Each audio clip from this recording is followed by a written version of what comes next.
जय श्री राधे कृष्णा। आइए आज आप सभी जानेंगे वर्ष 2025 पोष पुत्रदा एकादशी का व्रत कब धारण किया जा रहा है। तो जानिए व्रत के शुभ मुहूर्त के बारे में, पूजन समय के बारे में और व्रत का पारण कब और किस चीज़ से किया जाएगा, इस दिन हमें क्या करना चाहिए। तो चलिए आइए जानते हैं इन सभी के बारे में। आप सभी भक्तों को पौत्र पुत्रदा एकादशी की ढेर सारी शुभकामनाएं। आप सभी के जीवन में भगवान विष्णु, माता लक्ष्मी की कृपा बनी रहे और तथा आप सभी को सुख समृद्धि प्राप्ति हो। पुत्रदा एकादशी का व्रत वर्ष में 2 बार मनाया जाता है, एक श्रावण शुक्ल पक्ष में और दूसरा जो कि पौष मास शुक्ल पक्ष में पुत्रदा एकादशी का व्रत धारण किया जाता है। आप सभी भक्तों को पौष पुत्रदा एकादशी व्रत की ढेर सारी शुभकामनाएं। आप सभी के जीवन में लक्ष्मी नारायण की कृपा से आप सभी को सभी प्रकार के सुख तथा समृद्धि की प्राप्ति हो। जो भी भक्त सच्ची श्रद्धा के साथ, नियम और निष्ठा के साथ पौष मास शुक्ल पक्ष पुत्रदा एकादशी का व्रत धारण करते हैं तो इस व्रत के प्रभाव से व्यक्ति के सभी प्रकार के पापों का नाश होता है। इसे धारण करने से मनुष्य का जो कि पुत्रवान, विद्वान, कीर्तिवान, लक्ष्मीवान और यशस्वी होने का आशीर्वाद प्राप्त होता है। यह पुत्र प्रदायिनी व्रत है, इस कारण से इसे पुत्रदा एकादशी के नाम से भी जाना जाता है। पौष मास शुक्ल पक्ष की एकादशी तिथि प्रारंभ समय जो कि 30 दिसंबर 2025 दिन मंगलवार सुबह 7:52 और एकादशी तिथि की जो समाप्ति है वह है 31 दिसंबर 2025 दिन बुधवार सुबह 5:01 पे एकादशी तिथि की समाप्ति है। यह समय वो है जो कि संतान पंचांग के अनुसार है और वाराणसी पंचांग के अनुसार एकादशी तिथि प्रारंभ 30 दिसंबर को सुबह 3:28 पर और इसका समापन जो कि 30 दिसंबर की रात्रि में 1:13 पर किया जाएगा।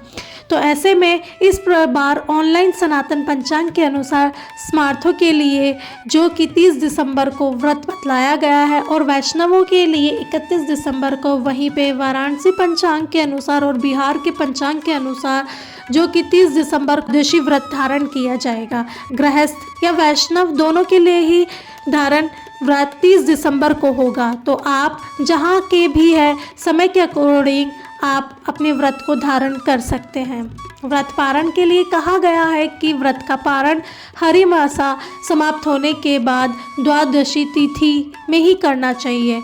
तो द्वादशी तिथि प्रारंभ समय 31 दिसंबर 2025 दिन बुधवार 5:02 और द्वादशी तिथि की जो समाप्ति है वह है 31 दिसंबर की रात्रि 1:49 पे द्वादशी तिथि की समाप्ति है।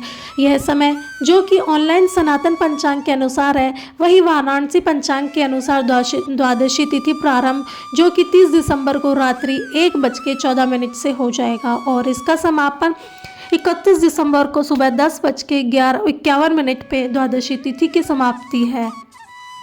तो जो भी सनातन पंचांग के अनुसार, ऑनलाइन पंचांग के अनुसार 30 दिसंबर को एकादशी का व्रत धारण कर रहे हैं, वे व्रत का पारण जो कि 31 दिसंबर को दोपहर 1:29 से दोपहर 3:33 तक पारण करेंगे।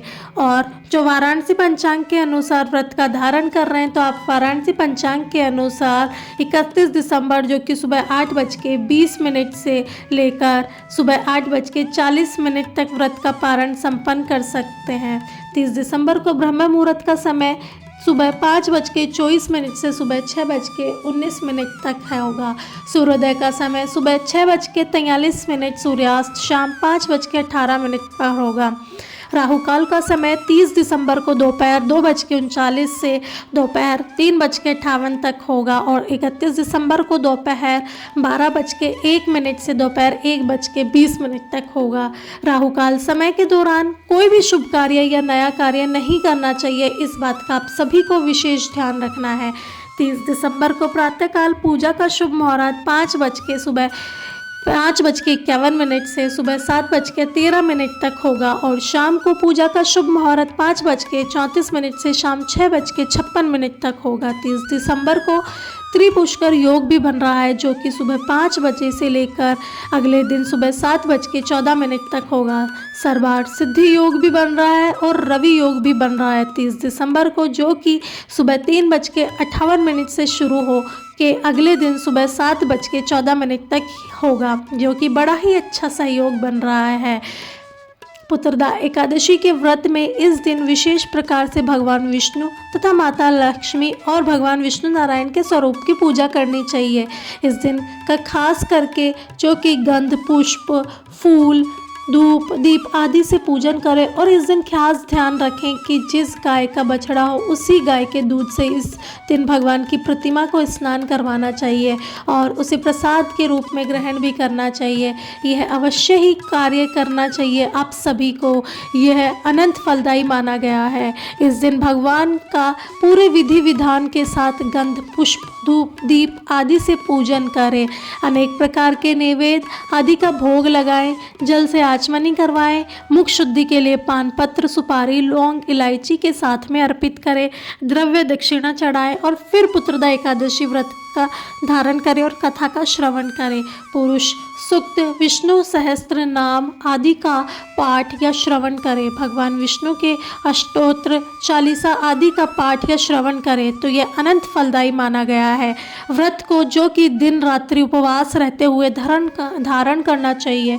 जो कि उपवास नहीं रह पाते, जिनका स्वास्थ्य सही ना हो, वो एक समय फलाहार ग्रहण करके व्रत को धारण कर सकते हैं। एकादशी के दिन जहाँ तक हो सके रात्रि में जागरण करते हुए समय को व्यतीत करना चाहिए और अगले दिन जाकर सुबह उठकर स्नान करके शुद्ध वस्त्र धारण करके भगवान का पूजन आरती कर ले और भगवान को भोग लगाएं, ब्राह्मणों को भोजन करवाएं, ब्राह्मणों को दान और दक्षिणा दें और फिर समय के अनुसार व्रत का पालन करना चाहिए।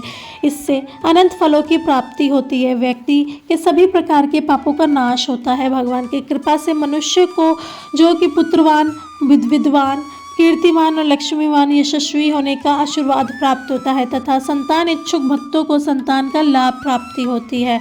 तो दोस्तों, यह थी एकादशी व्रत के बारे में संपूर्ण जानकारी। आपको कैसी लगी? अच्छी लगी तो हमारे चैनल को सब्सक्राइब करें, शेयर करें और लाइक करें। धन्यवाद।